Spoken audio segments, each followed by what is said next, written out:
Some, again, slight down bladder sensation.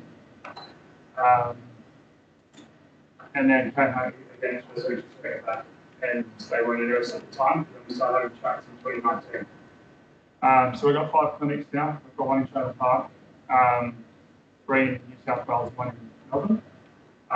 We've seen over 400 clients to date, and that's across, using the technology, the single joint and the lower limb, but also incorporating the traditional other strength and conditioning and goal-based sessions as well. All that's important. It's not all about the technology. Technology is great. It's just another tool. And it's knowing the clinicians knowing when to use it and when not to use it. Yeah. So that's a little bit about the history. And for the slideshow, could we just, is it this little thing? That's sensor, yep. Okay. Give it a whirl.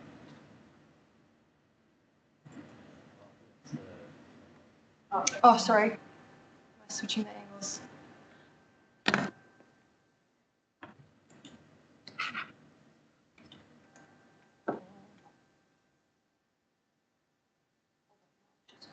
That's okay.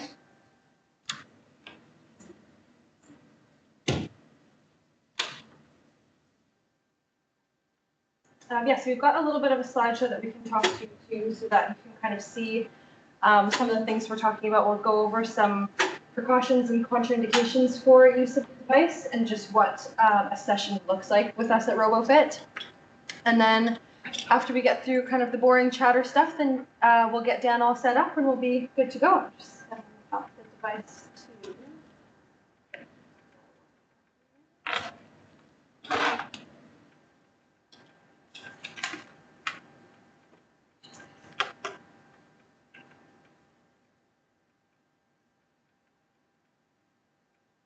Thank you so much.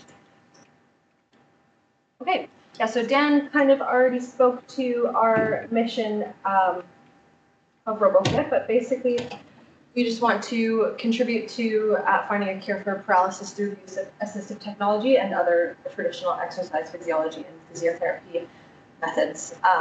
We work with a wide variety of clients: spinal cord injury, stroke, Parkinson's, multiple sclerosis, the list goes on. We have the technology, like Dan said, that is kind of the draw to us, but just because we have access to the technology. Sorry, can I just a minute, because I've got a mess that no one can see anything from online. Okay. So I'm just gonna redo this one. See if I can put somewhere that you can see.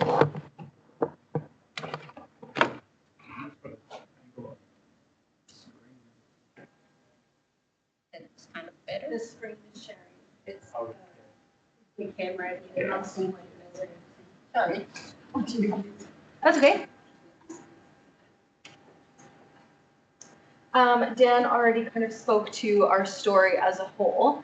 That's kind of the timeline of how quickly everything came to be from the initial trial of the assistive technology to bring it to Australia and having it be something that everyone can access. So yeah, again, like Dan touched on, what we do is we use the assistive technology to assist with providing people who might not have the opportunity to explore these weight-bearing activities in a safe environment, the opportunity to do that where they might not have had that opportunity outside of a clinical setting.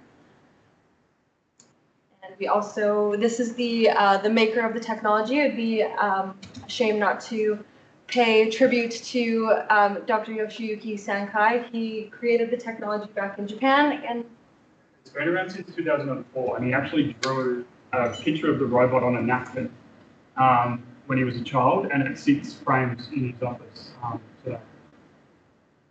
Yeah, so he's got, he seems like, I haven't had the opportunity to meet him yet, but he seems like a really cool man and has all of the Terminator references kind of sprinkled throughout the devices with Cyberdyne, with hybrid assistive limb. We abbreviate that to HAL.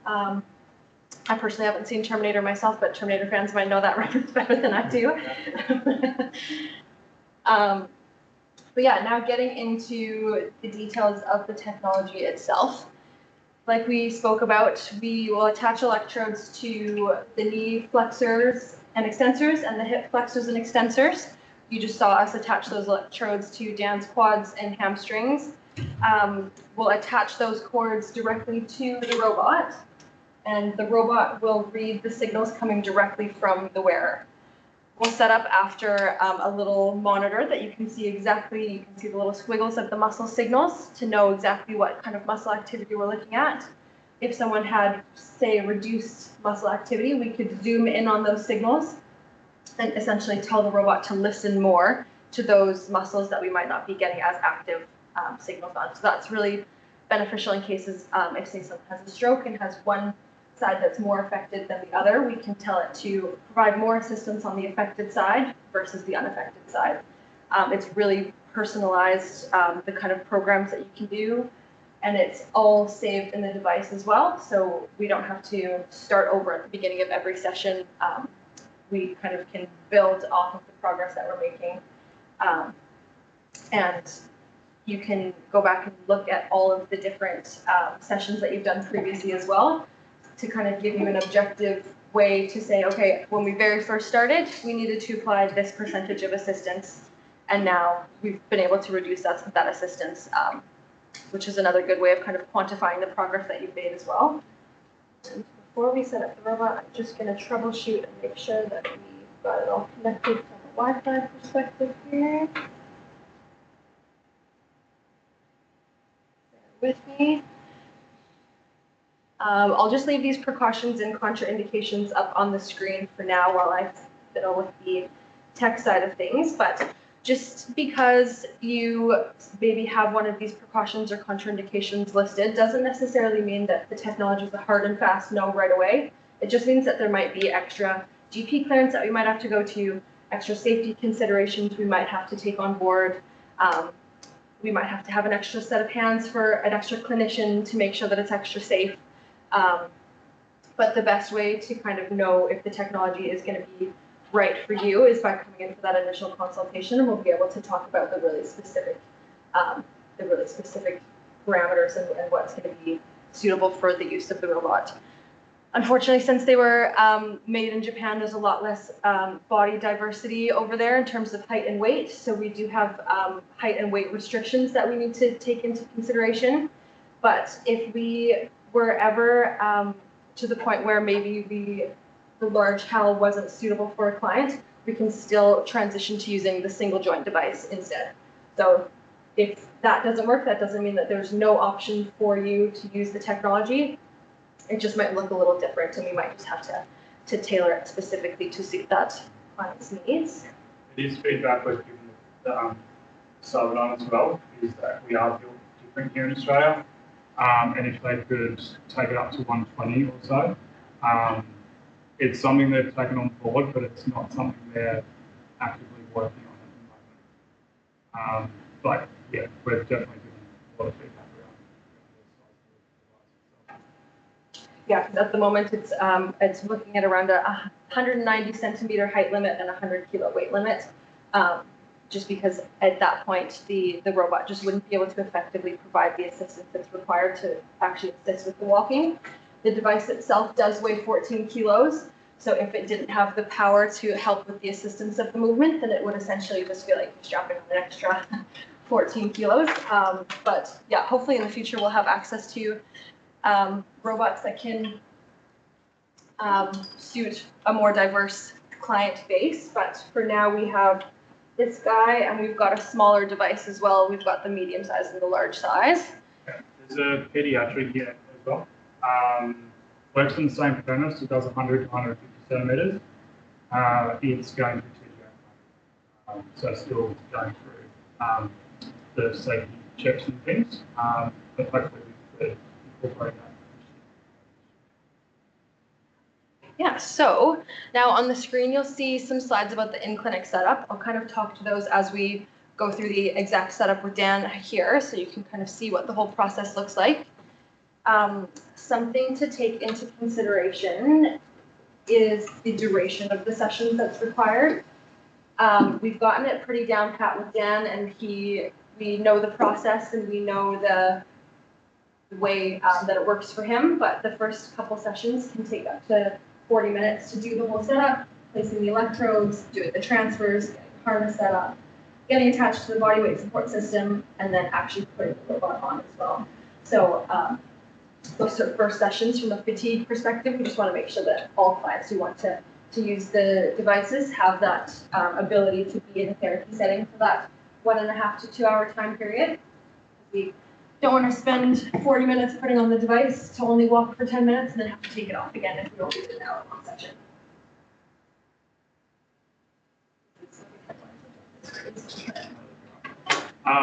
Yeah, so I guess we'll maybe we move into the middle so the camera can. Oh, sure, see. yep. I can move the camera, I can move the camera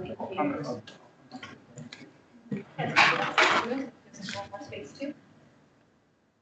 Yeah, we'll show you how we get in it and start the things, and then we're going to have it walking around the room. Yeah, when a client first comes to RoboFit, like I said, the first session will be a little bit boring. We'll do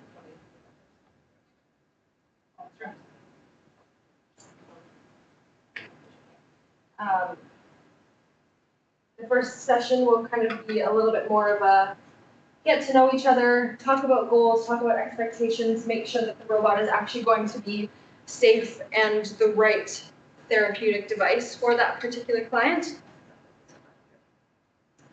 The next step will be getting the medical clearance from general practitioner to ensure that there's no blood pressure concerns, any other cardiovascular concerns to note.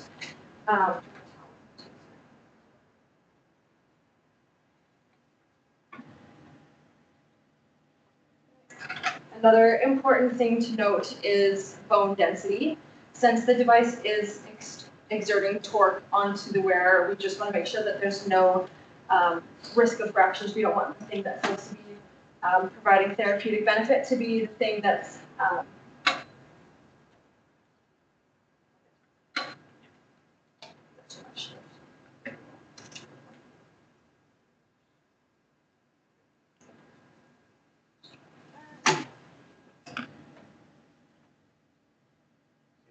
Each session does happen in a clear support system, so eliminates the falls risk, especially those that are starting to stand for the first time.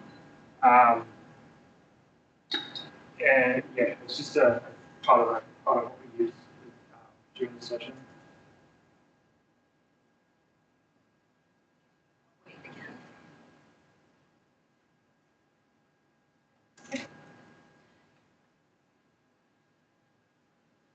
all right. And now for the fun part.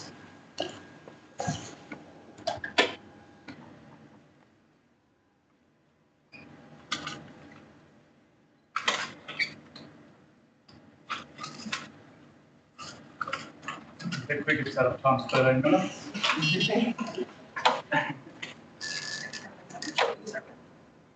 Drop left foot first, or do you want to do this first?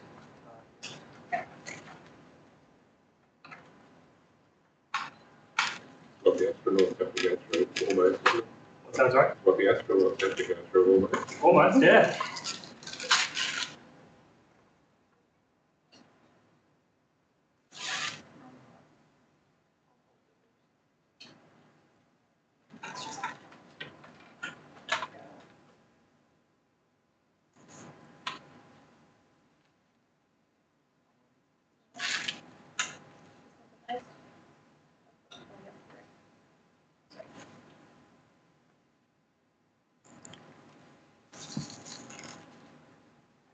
Put hand over to for those.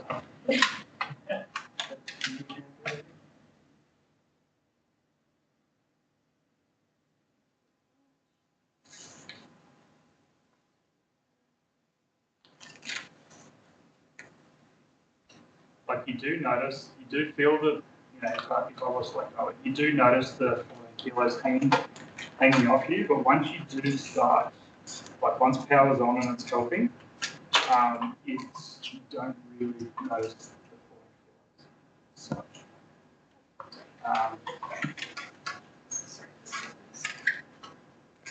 it's also not a device that's going to continue to try and walk for you if you have a spasm or a trip or a fall. We are, as I said before, we're in the harness and on the treadmill. I have tripped in it and legs have gone off the treadmill and things. But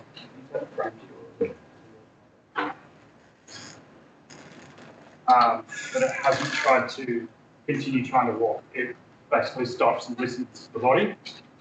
We hit stop on the treadmill, allow me to reset, gather my bearings, and then get going again.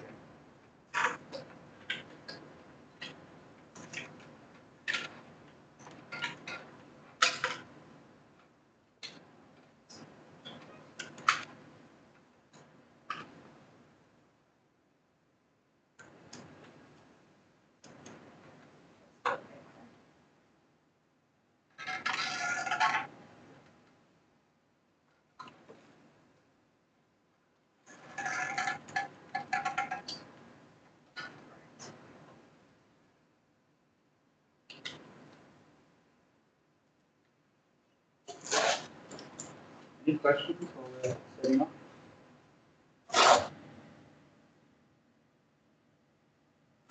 How fast does it go? I've had it at 4.2 kilometers on the treadmill. So it's like it is a good run. I do sweat.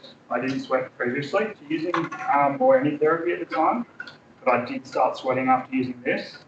So we do have some clients just coming in to get that cardio kind of feel by using it. And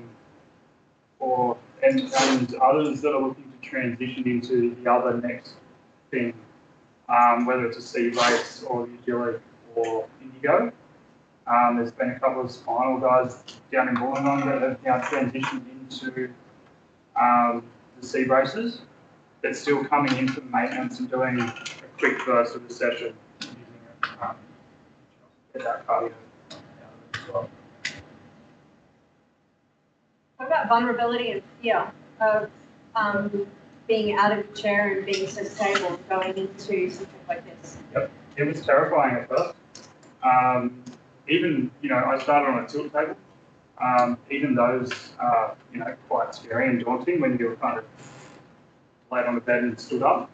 But yes, I was certainly scared, terrified, nervous in Japan. It was my wife and I and her father. But being strapped up into a robot and kind of letting it, almost take control, I guess. It certainly was scary. And, we've got clients that are experiencing it for the first time. And I'd say it's not a device that's going to try and walk while we're setting up and things like that. So, I can comfortably, when it's in stand mode, comfortably take hands off and it's not going to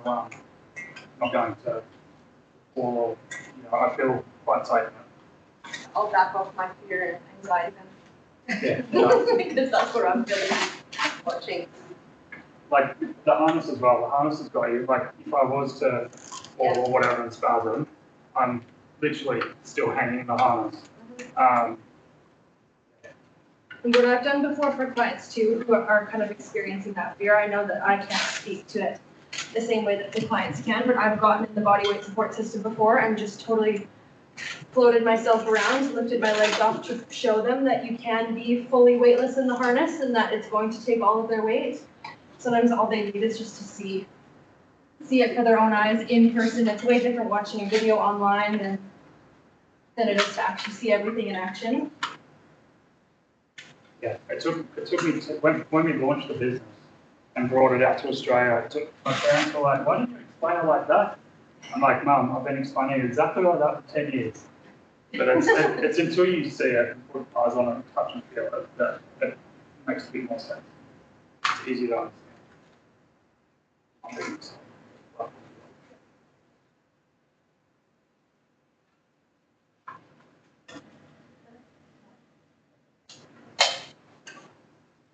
I'm just going to do the last final adjustments.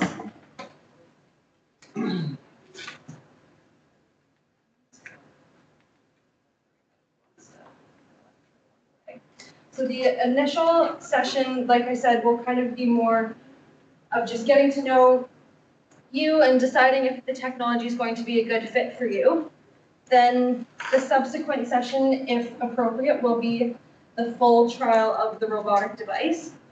But that trial, can you guys still hear me if I'm facing that way? Yeah. Okay.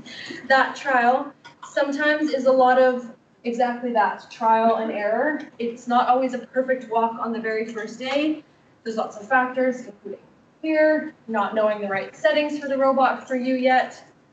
The out bladder too.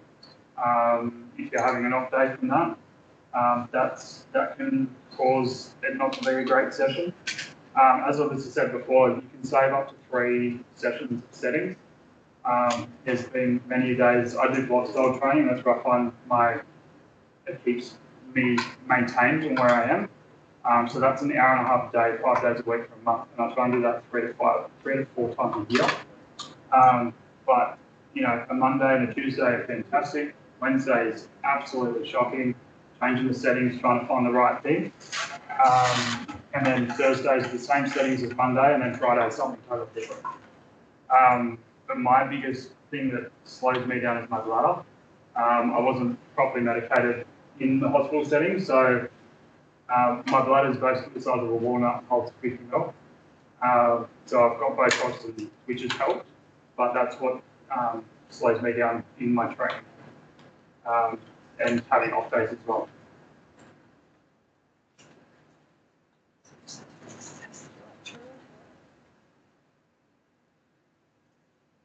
Three last screws and then we're good to go. How are you feeling?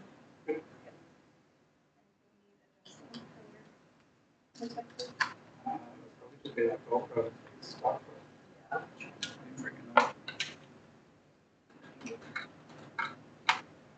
Still something else.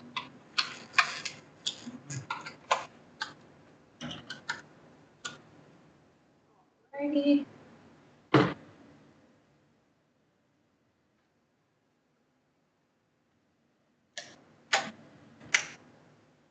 And is there an HDMI cord that we might? There's one just in the cupboard.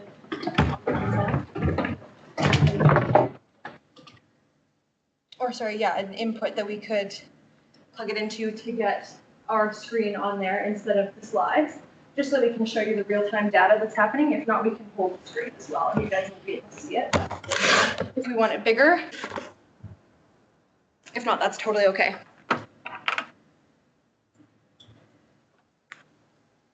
I was going to say the marketing team will know if there is. Is there one? Sorry. They want to connect HDMI so they can share a screen in there, that they can share the iPads with the teams. HDMI. If not, that's totally fine. I'll just get a volunteer to maybe hold it so everyone can see it. Get it right. Yeah, that's all right. We'll show you this.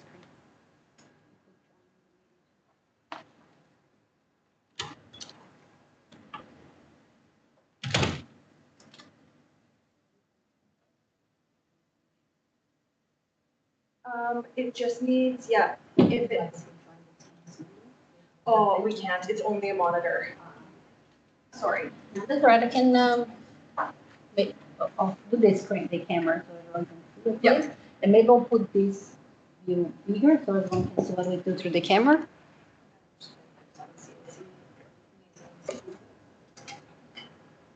We're on CI.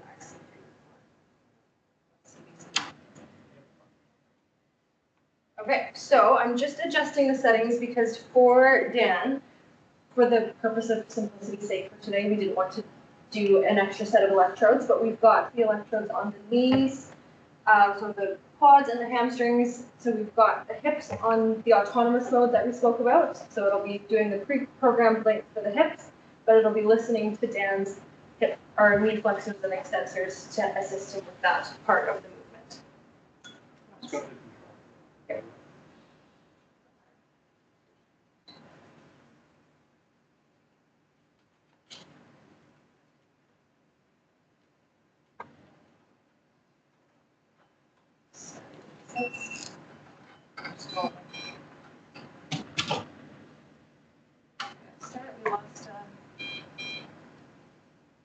That's just a warning that the electrodes not connected.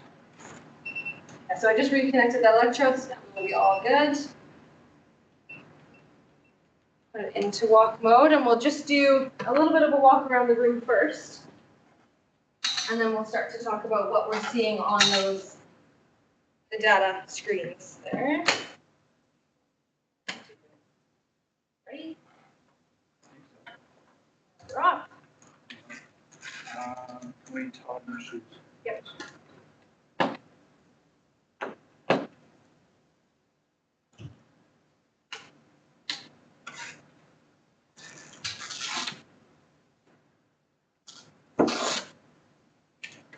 Better?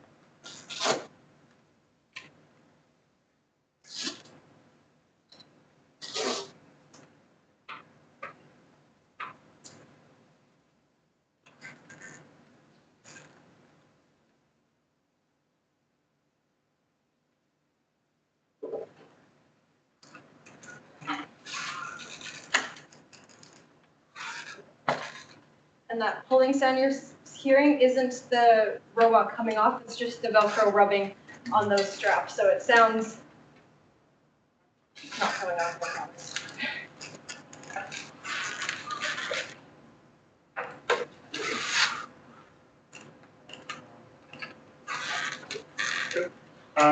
Yeah, so treadmill training, so you can get that faster kind of competitiveness, but we do overground stuff as well.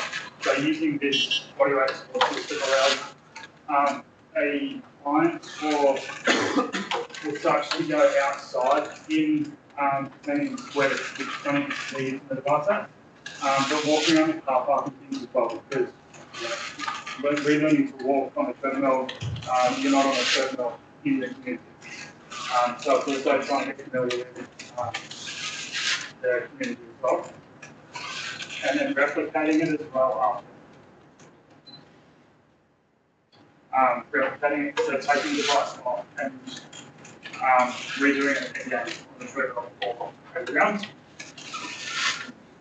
I did say before that I've had it at 4.1, but realistically, it's nice to get that feeling of being able to, I guess,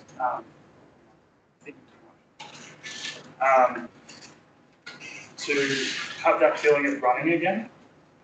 But in reality,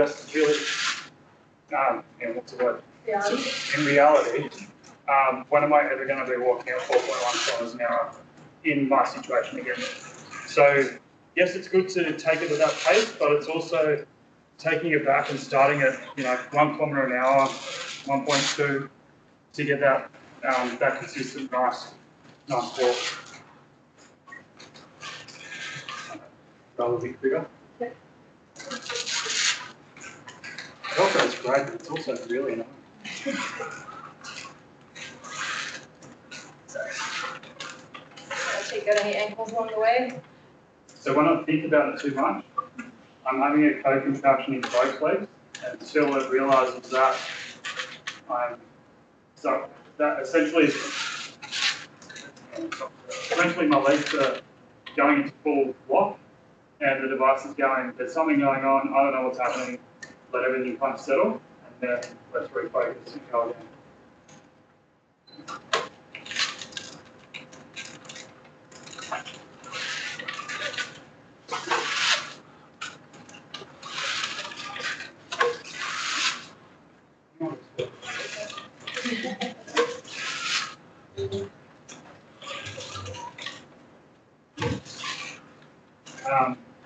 It will allow you to walk backwards as well. It doesn't give you any assistance whatsoever to turn. As you can see, it will allow me to turn though, but it won't give any assistance. It will assist you to walk backwards as well. And if I was to stop, spasm, fall, trip, it's not going to continue trying to walk. It's going to essentially stop, let me hold on, regather myself. The treadmill's been stopped. And away we go again. Do a little half turn. That way sideways. Oh.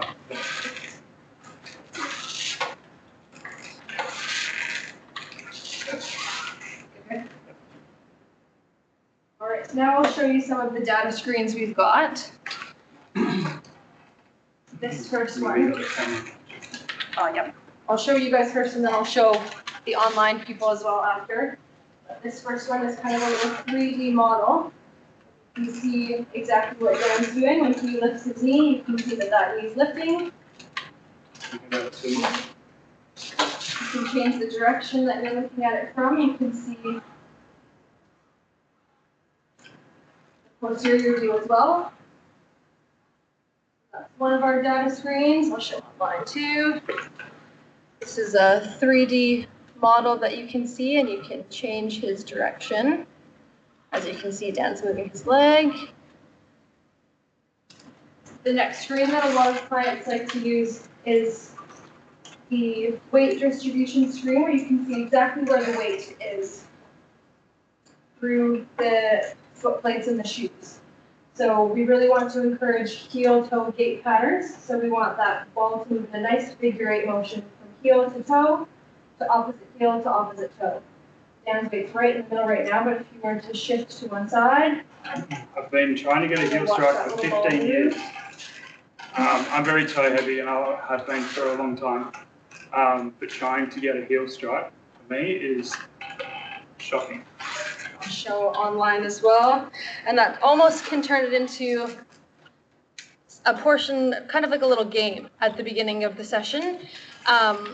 The autonomous mode that we talked about, it does deliver the pre-programmed step lengths, but it bases it on the weight through the feet. So you have to be able to shift the weight to the right leg in order to tell the robot that yes, it's time to step up the left, if that makes sense. So we'll be using this screen a lot if the client is using the CAC mode to really encourage that weight shift from side to side. The last one that we talked about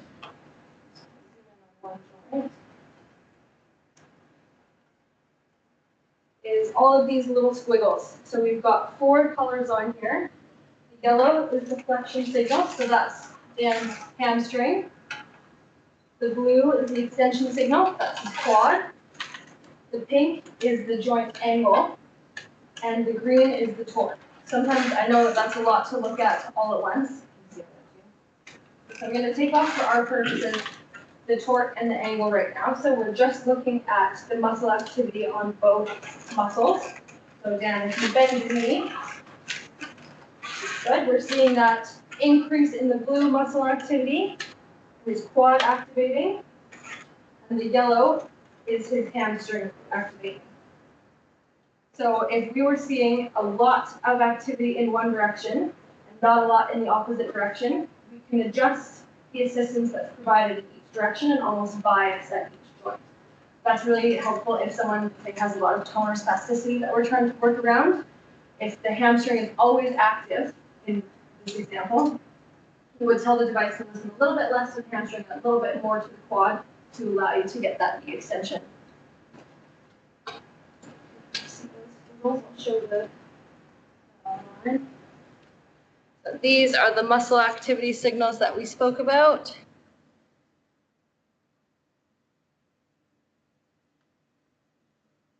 Yeah, any questions about those data streams at all? I know it's a lot to look at at first, but it's fun once the client kind of really gets the hang of using the device. These can be a good tool if someone's really visual and wants that feedback, especially I find the foot plate ones. It can be a really good activity to just have them, okay, get the ball as far over to the right as you can, or okay, get that ball as far over to the left as you can to practice that weight shifting. I know personally I like seeing visual feedback. A lot of people it overwhelms them, so we can just turn it off and use it for our intents and purposes as well, but it's good to have the option and the 3 different data streams that you can kind of go back and forth from.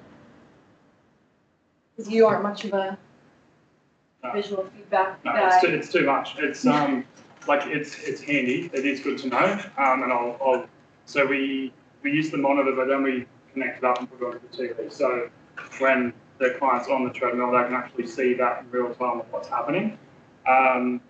But yeah, there's some weird and wonderful images in the walls and things that I've found by able to stare at the wall, and that's my focal point.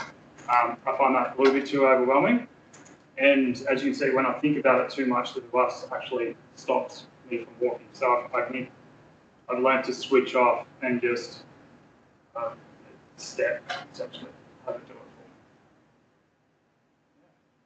for me. What are how are the targets set? Can So- you give an example of some particular function that you set this up for to achieve?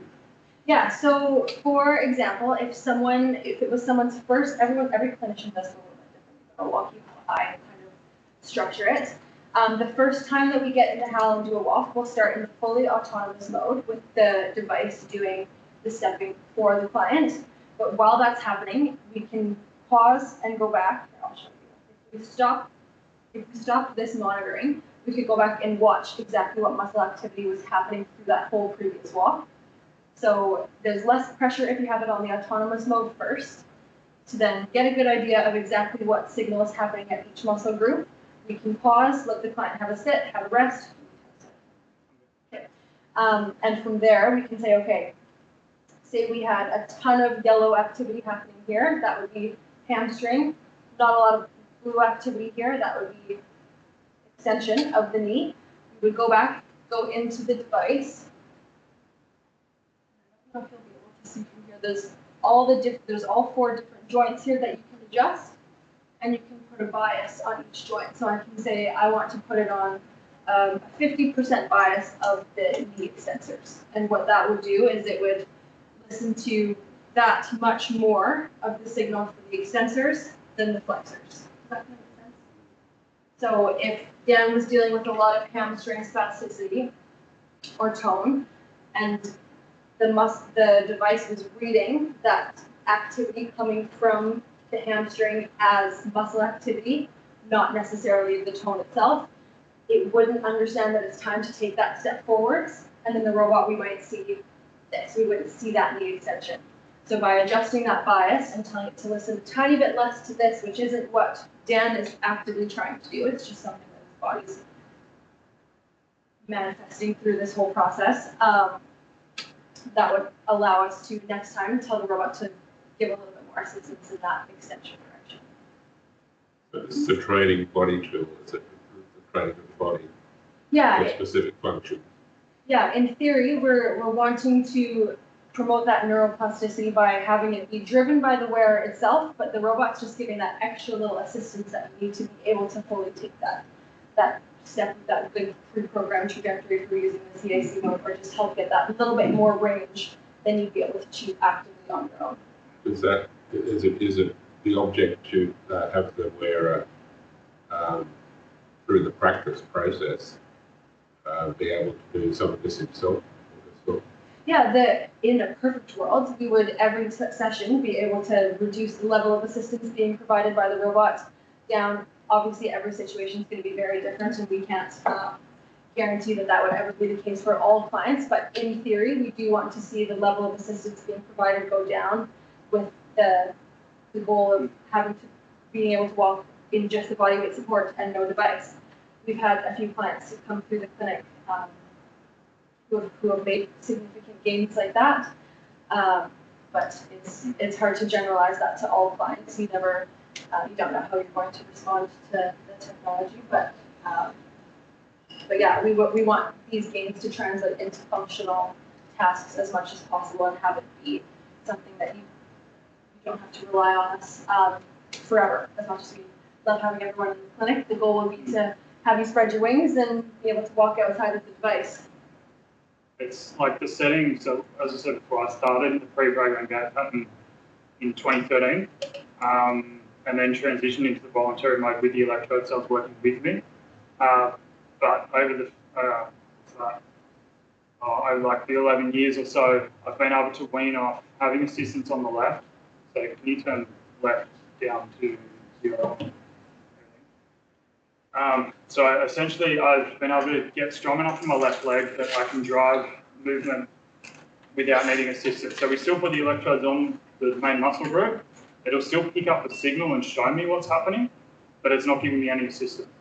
The right-hand side, however, is my weaker side, and I still put assistance on the knee and hip to assist with stepping and foot placement. But the left, essentially, is at 0. Yep. The left is no power. That's me driving it. with no assistance. But you'll still see the squiggly lines if you grab the iPad. You'll still see the squiggly lines for the left side. It's still picking up a signal, but it's not giving any assistance. Pretty good considering that's also 7 kilos on the left then, or Yeah, essentially. a couple of kilos on the left that your leg would be lifting as well. Yep, definitely. I would say I've trialled the C brace as well, which is a piston-driven knee locking KFO. That weighs around 3.5, maybe 4 kilos when you've got the full leg set up. It's almost on par with that, I'd say.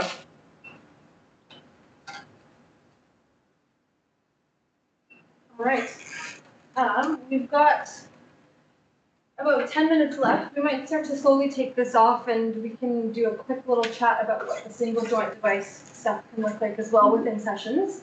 But before that, does anyone have any more questions about the full lower limb device? How long does the batteries last?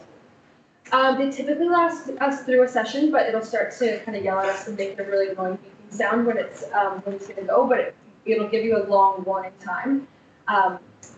But we have plenty of batteries in the clinic, so it would never be a matter of, we can't get through the session because the battery's flat. We would just stop the walk, take the battery out, push it, and continue on if that was the case. But typically they last through the whole session.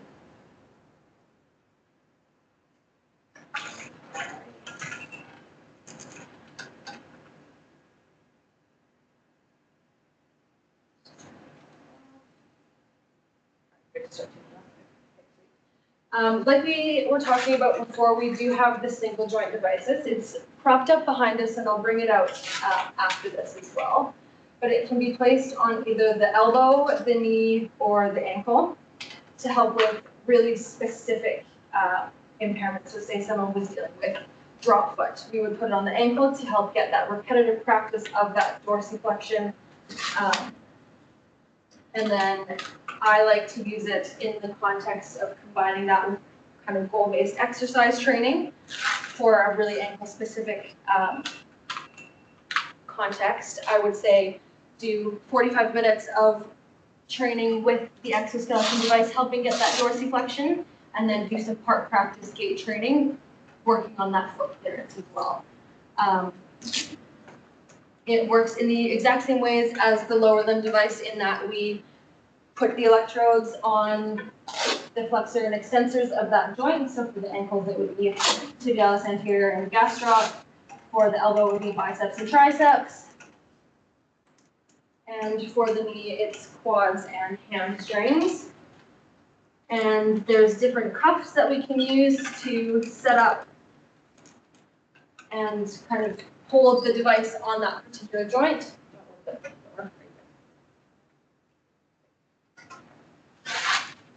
As you can see, the takedown of this is a lot simpler than the putting on. Velcro.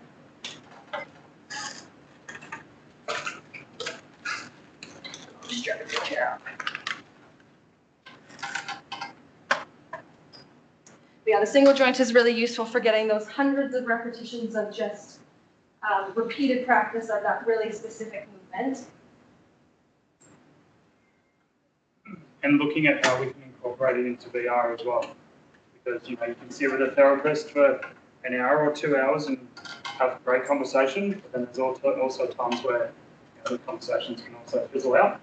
But how can we get the single joint device and this one working with VR to allow people to zone out and focus on what they're actually doing.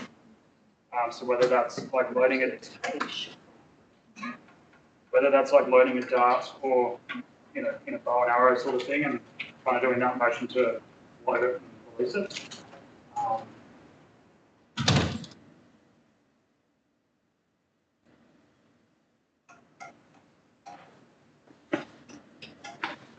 Yeah, it's sweaty after not so long in it, but yeah.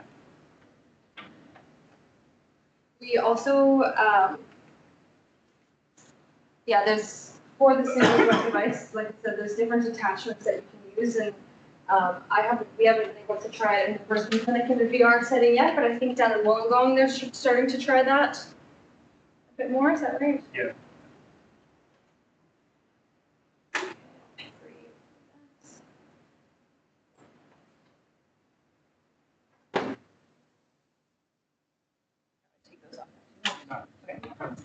So this is the single joint device. I'll show it to the camera as well. This is what the device looks like set up for an elbow.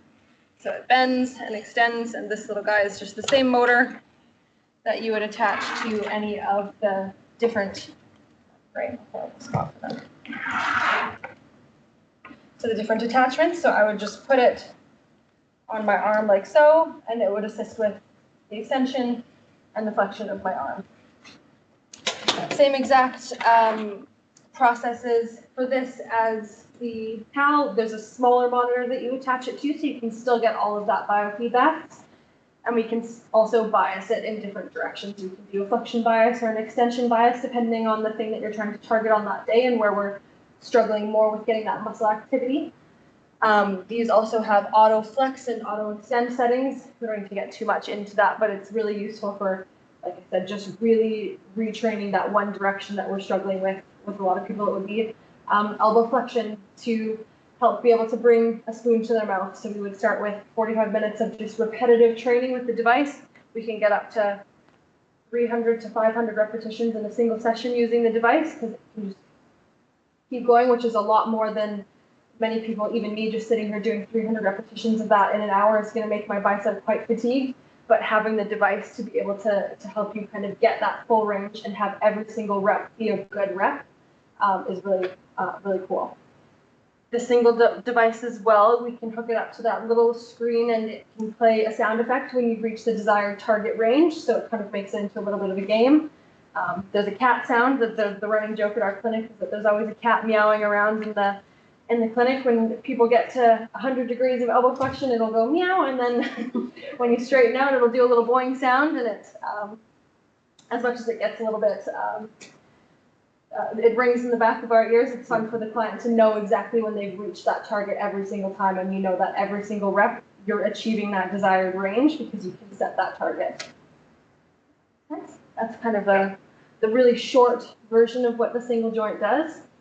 A lot of our clients come in and use a combination of the devices, sometimes use the whole lower limb HAL for gait retraining, but really want to work on foot clearance, so we can put on the single joint device on the ankle and do one of those sessions a week as well, and they complement each other really well.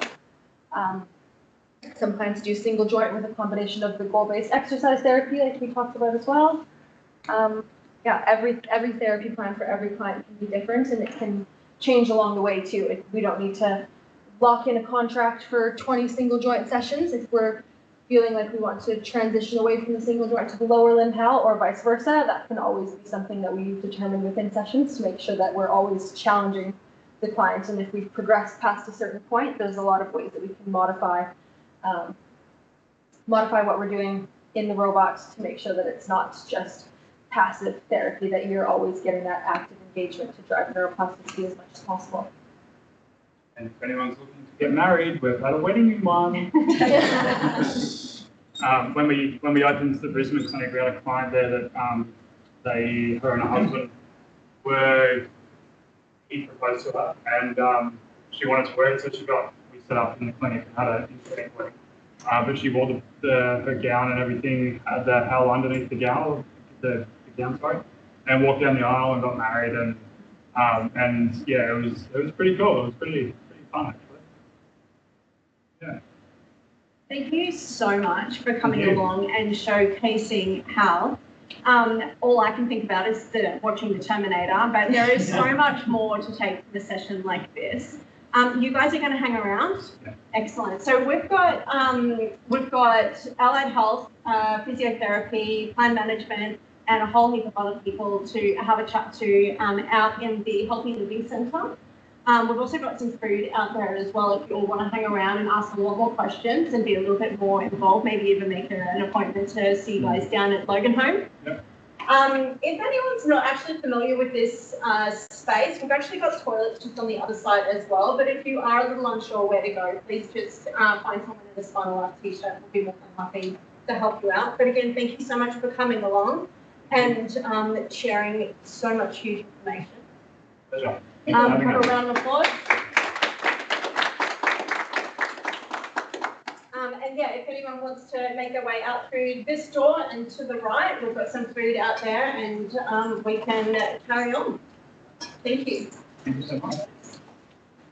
Start to finish, you guys just absolutely smashed it.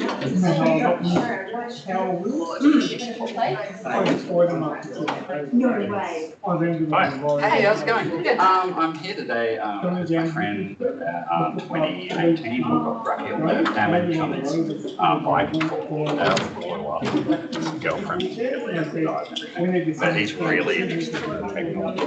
How difficult would it be to get it to medicine?